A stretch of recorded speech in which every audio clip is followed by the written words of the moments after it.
Assalamualaikum warahmatullahi wabarakatuh. Selamat pagi siswa-siswi se-Sulawesi Selatan. Bagaimana kabarnya hari ini? Semoga senantiasa dalam keadaan sehat. Dari Studio Dinas Pendidikan Provinsi Sulawesi Selatan dalam program Smart School, Generasi Smart berkarakter cerdas.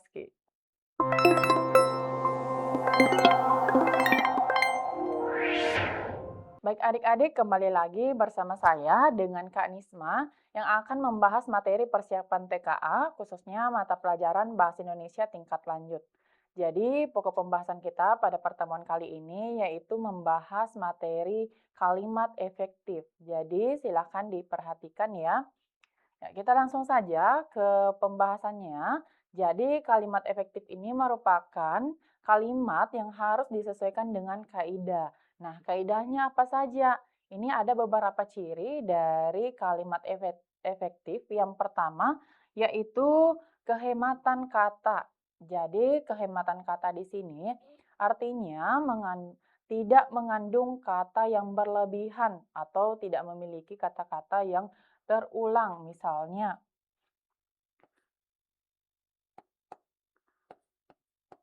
para siswa-siswi.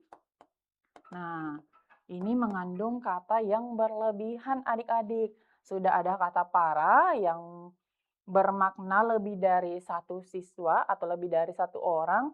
Dan ada kata siswa-siswi juga mengandung kata yang lebih dari satu orang. Nah, ini sama maknanya.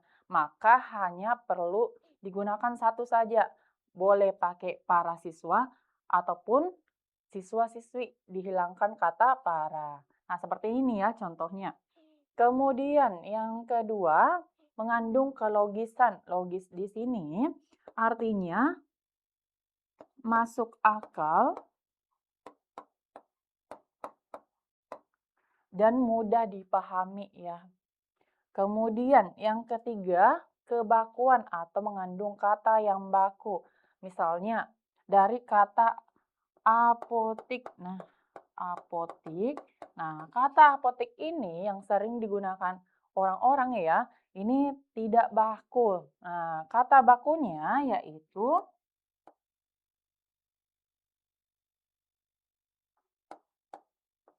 apotek. Ya, sama dengan praktek ya. Kata bakunya adalah praktik. Nah, kemudian minimal memiliki subjek dan predikat ya. Nah, kalimat efektif itu adalah kalimat yang memiliki subjek dan predikat. Ya. Ada pelaku, yaitu subjek dan predikat tindakan atau pekerjaan yang dilakukan dari subjek ini. Misalnya, dia membaca. Nah, sudah ada subjek dan predikatnya. Kemudian, poin kelima yaitu kepaduan. Kepaduan di sini sama dengan keselarasan atau keparalelan atau paralel ya. Nah, ini artinya setiap kata perincian itu harus sepadu atau sepadan. Misalnya, pertanian dan kebun. Nah, ini contohnya, pertanian dan kebun. Di sini ada dua perincian antara pertanian dan kebun. Nah, apa tadi yang poin kelima? Dia harus paralel atau harus sepadan. Maka harus imbuhannya sama. Jadi kata kebun ini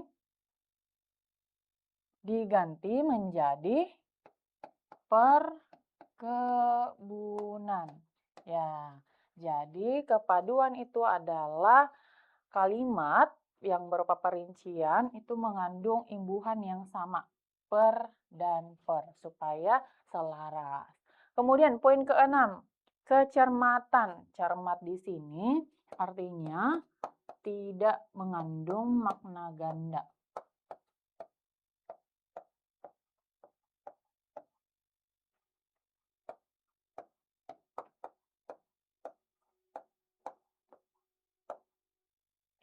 ini ya untuk kecermatan. Selanjutnya, kesesuaian kaidah EYD, ejaan yang disempurnakan. Nah, ini hampir sama dengan kata baku ya di poin ketiga, harus disesuaikan dengan kaidah. Kemudian poin ke-8, ini tanpa pengaruh bahasa asing dan bahasa daerah. Jadi kalimat efektif itu adalah kalimat yang tidak dipengaruhi oleh bahasa asing ataupun bahasa daerah. Nah, selanjutnya kita ke contoh soalnya. Ya, silakan dicermati adik-adik ini untuk menjawab soal nomor 1 berkaitan dengan deforestasi. Kita ke soalnya. Kesalahan penulisan kalimat efektif terdapat pada kalimat berapa? Nah, ini opsinya dari kalimat 1 hingga kalimat 5. Kita baca dulu. Pada kalimat 1, deforestasi adalah salah satu masalah lingkungan terbesar yang dihadapi dunia saat ini. 2, hal ini mengacu pada pembukaan hutan secara besar-besaran yang menyebabkan hilangnya tutupan pohon ya, oke. Kemudian kalimat ketiga, hutan memainkan peran penting dalam menjaga keseimbangan ekologis, menghasilkan oksigen dan menyerap karbon dioksida. Kalimat 4, salah satu penyebab utama deforestasi adalah konversi hutan yang menjadi lahan pertanian dan kebun. Yang kemudian yang kelima, tingginya permintaan komoditas seperti kelapa sawit, kemudian karel, dan kedelai telah menyebabkan deforestasi skala besar untuk mendukung industri ini. Nah, tadi sudah kakak jelaskan ya sebelumnya bagaimana ciri-ciri dari kalimat efektif. Nah, kalau kita lihat dari kalimat 1 hingga kalimat 5, di sini ada kalimat yang tidak efektif ya. Di sini terdapat pada kalimat, ya coba dicari dulu. Ya, betul ya, di kalimat 4. Ingat tadi, paralel atau kepaduan atau kesepadanan. Nah, di sini ada kata pertanian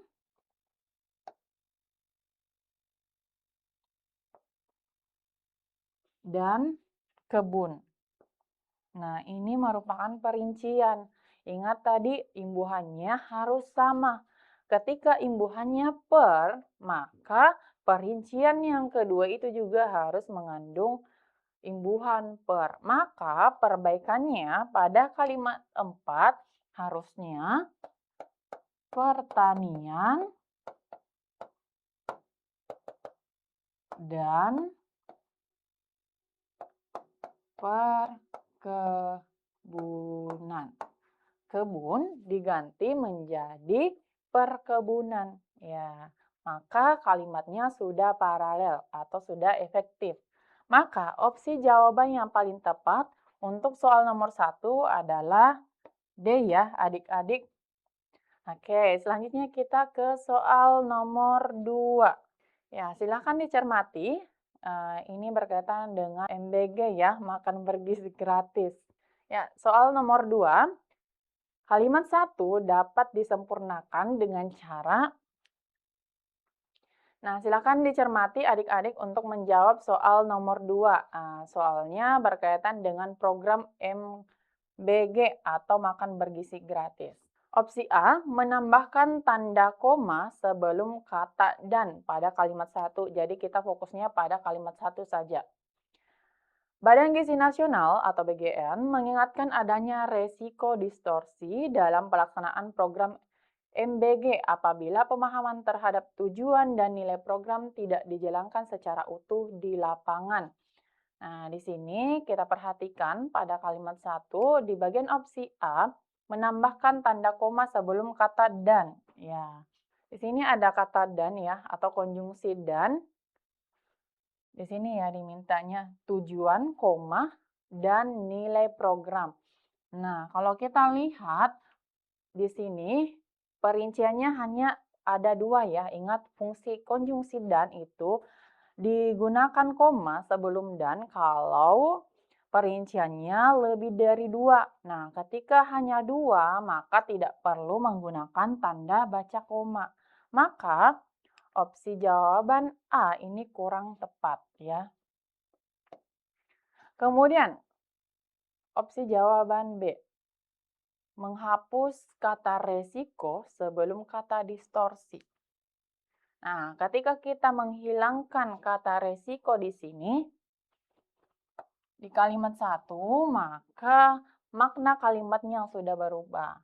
Jadi, kata resiko ini tidak perlu dihilangkan karena ini memang merupakan pelengkap dari kalimat 1. Nah, ini intinya.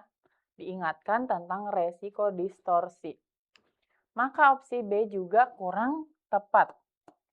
Kemudian kita next ke opsi C, menambahkan kata beberapa sebelum kata MBG.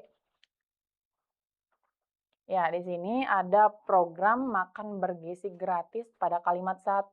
Berarti kita tambahkan di sini kata beberapa. Ya.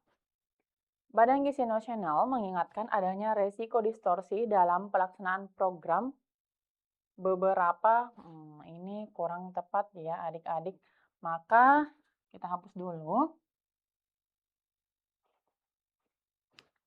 Maka opsi jawaban C juga kurang tepat ya. Selanjutnya kita ke opsi D, mengganti kata program menjadi perancangan. Jadi program itu sama dengan rancangan ya, atau sinonimnya. Nah, tapi di sini dia diberikan imbuhan peran, perancangan. Ya, coba kita ganti dulu program menjadi perancangan. Badan Gizi Nasional mengingatkan adanya resiko distorsi dalam pelaksanaan perancangan. Ini kurang tepat juga untuk opsi D. Jadi kita tandai ya, kalau opsi D ini kurang tepat, kalau kita ganti program menjadi perancangan. Nah, kata program sudah tepat. Nah, kita sisa opsi E ya, mengubah kata resiko menjadi risiko. Nah, ini adalah jawaban yang benar. Alasannya kenapa? Karena resiko merupakan kata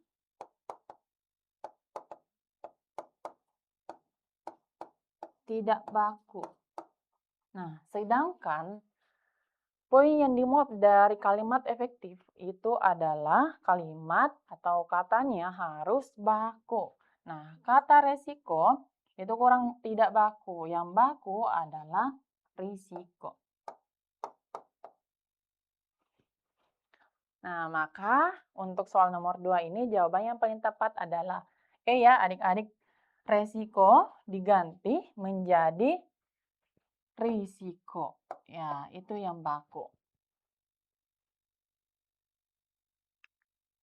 Ya, kita ke soal nomor 3. Kesalahan penulisan kalimat efektif terdapat pada, ya, opsinya dari kalimat 4 hingga kalimat 8. Kita baca dulu. Dari kalimat 4, contohnya adalah sisa makanan, daun-daunan, dan limbah dapur. Ya, ini kalimatnya sudah efektif ya adik-adik. Jadi kalimat 4 ini kita tandai sudah benar. Kalimat 5, sampah anorganik merupakan sampah yang sulit atau tidak dapat terurai secara alami seperti organik. Oke, ini juga sudah tepat kalimatnya. Sudah ada subjek dan predikat. Kemudian kalimat 6. Sampah jenis ini sering disebut sebagai sampah kering.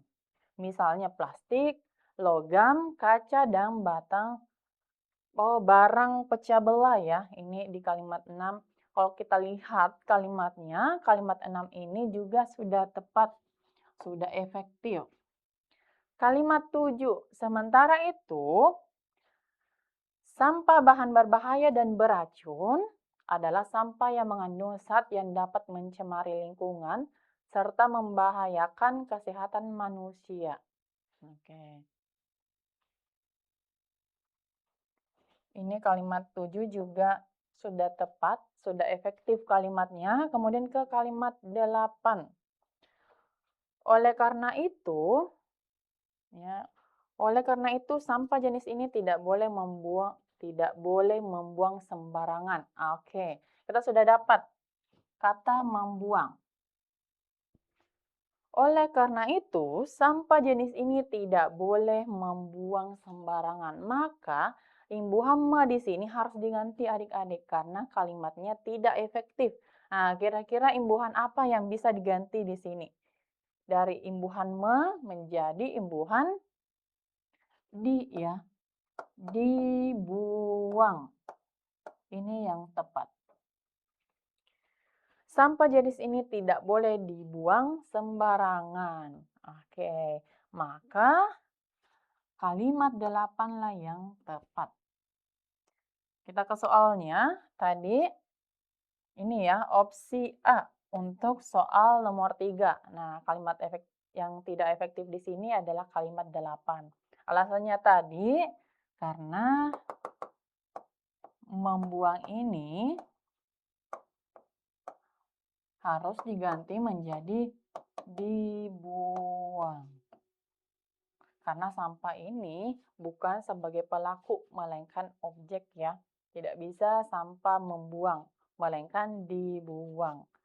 Oke, itu jawaban untuk soal nomor 3, yaitu opsi A. Selanjutnya kita ke soal nomor 4. Ya, silahkan dicermati teksnya.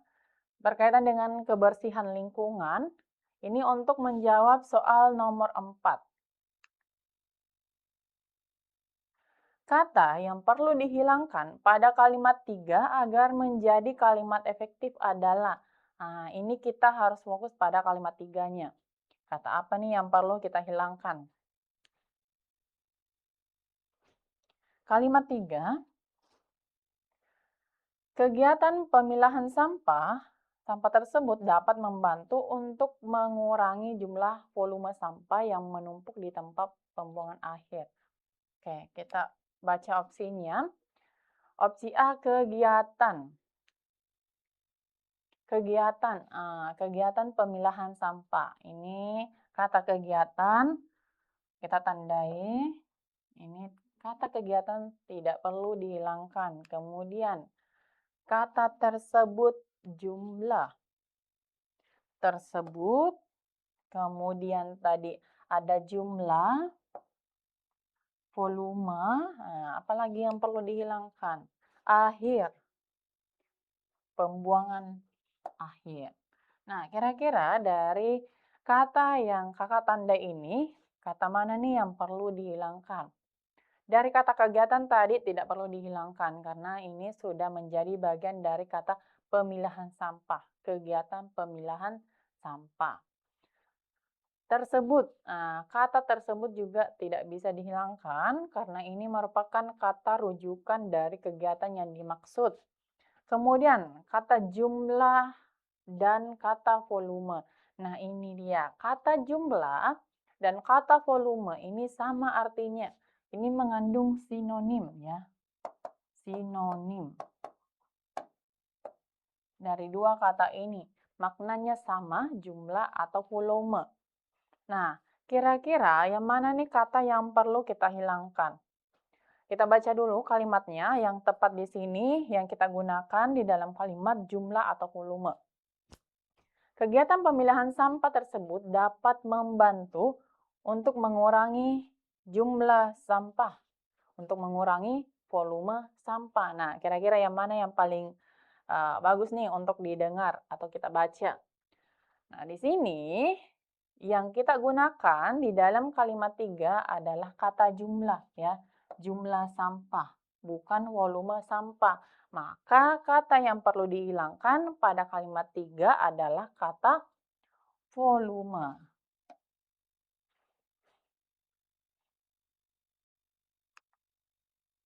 Maka opsi jawaban nomor 4 yang perlu dihilangkan tadi adalah kata volume di bagian D ya adik-adik. Ya, selanjutnya kita ke soal terakhir yaitu nomor 5. Ini berkaitan dengan perkembangan teknologi digital. Ya, silahkan dibaca dulu. Kesalahan penulisan kalimat efektif terdapat pada ya. Kita kembali diminta untuk mencari kesalahan penulisan kalimat efektif. Ini opsinya dari kalimat 1 sampai dengan kalimat 5. Dari kalimat 1, perkembangan teknologi digital telah membawa perubahan besar dalam kehidupan masyarakat. Ya, kalau kita lihat dan kita baca kalimat 1 ini, kalimatnya sudah efektif. Kita tandai ya. Kemudian kalimat kedua, berbagai informasi dapat diperoleh dengan cepat melalui internet dan media sosial. Ya, berbagai informasi dapat diperoleh dengan cepat melalui internet dan media sosial. Nah, ini juga kalimatnya sudah efektif. Kita ke kalimat 3, namun, ya ini ada kalimat pertentangan, namun penggunaan internet harus bijak dalam memilih informasi yang diterima agar tidak mudah terpengaruh berita yang belum tentu benar atau berita hoax ya. Nah, ini juga kalimat 3 sudah efektif, sudah ada subjek dan predikatnya dan ini merupakan pertentangan dari kalimat kedua. Kemudian kalimat keempat, oleh karena itu setiap individu perlu tingkatkan kemampuan literasi digital sejak dini. Ya, coba dibaca ulang. Oleh karena itu, setiap individu perlu tingkatkan kemampuan literasi digital sejak dini. Nah, di sini ada yang kurang tepat ya katanya di kalimat 4. Setiap individu, subjeknya ya, setiap individu, ini merupakan subjek, perlu tingkatkan predikat, kemampuan literasi. Oke, ini objeknya. Perlu tingkatkan di sini, kita perhatikan di bagian predikatnya. Ada kata perlu tingkatkan. Kata tingkatkan di sini harusnya atau kita ubah menjadi meningkatkan. Meningkatkan. Coba ya kita baca ulang. Oleh karena itu, setiap individu perlu meningkatkan kemampuan literasi digital sejak dini. Nah, ini kalimatnya baru efektif karena tadi tidak ada imbuhan me ataupun dinya. Nah, dan yang paling tepat itu adalah imbuhan me, yaitu meningkatkan bukan tingkatkan.